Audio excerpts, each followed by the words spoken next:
Hi everybody, I wanted to do a live and show you these little baby robins that were brought to me. Actually, they arrived at a vet clinic, but they're not related. They're from two different situations, but this is what you call a fledgling. So it's not quite a baby bird, but it's not an adult, meaning at this point they jump out of their nest in the tree, and a lot of people will find these little birds on the ground unable to fly, and they think that they're injured. They think that they lost their mom, when the reality is they're not injured. They didn't lose their mom. They did what they were supposed to do at this size. They jumped out of the nest and they just hang out on the ground, hopping around, and they will easily let a human pick them up because they haven't developed a fear of humans yet, and they can't exactly get away either. So humans pick them up and bring them to the vet, taking them away from their mom, basically.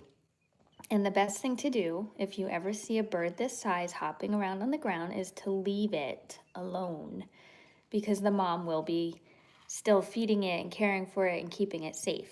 So when I got these birds, it was too late for that, as they had already been taken to the hospital several days before I got them.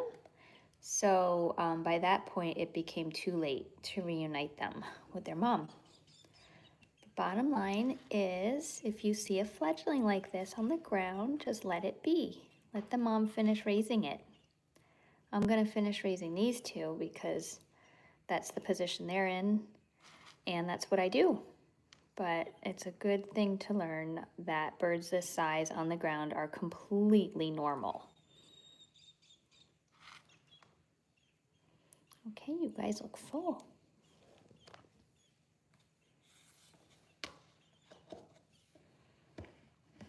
You guys look full, huh? This is their spot. They love sitting here, looking outside, watching all the other robins. I open the window for them so that they can hear the robin sounds. And believe it or not, even though they look really small right now, these girls, or boys, hard to tell at this age, will be ready to go and be released in about a week. 1 week. They will be flying and able to go out on their own. But right now they still can't fly very well, and they also don't know how to eat food on their own. They only know how to gape, and this is what we call gaping, when they open for the mom to feed them.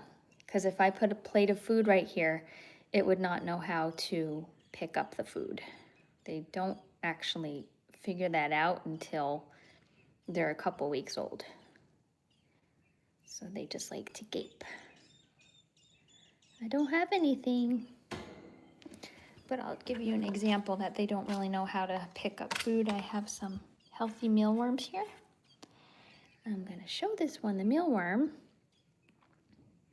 Do you want this? Now in a week or so, this one's going to be able to, oh, look it. That's actually very good. Let's see if she could grab it out of my hand.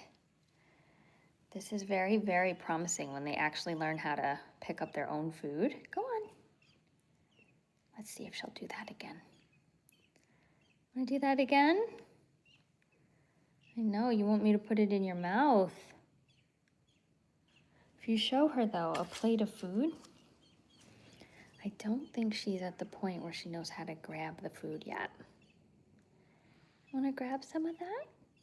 Look at those wormies, yummy. No, she just kind of looks at it like, okay, how are you going to get into my mouth? Nope. Not happening, not today. Maybe tomorrow. Yeah, maybe tomorrow.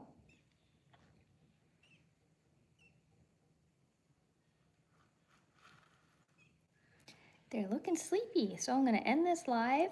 If you all enjoy these lives, feel free to subscribe to my channel. We do a lot of wildlife rescue lives, veterinary informational videos, everything, and I mean everything, is animal related. So if you love animals, subscribe. You will not be disappointed.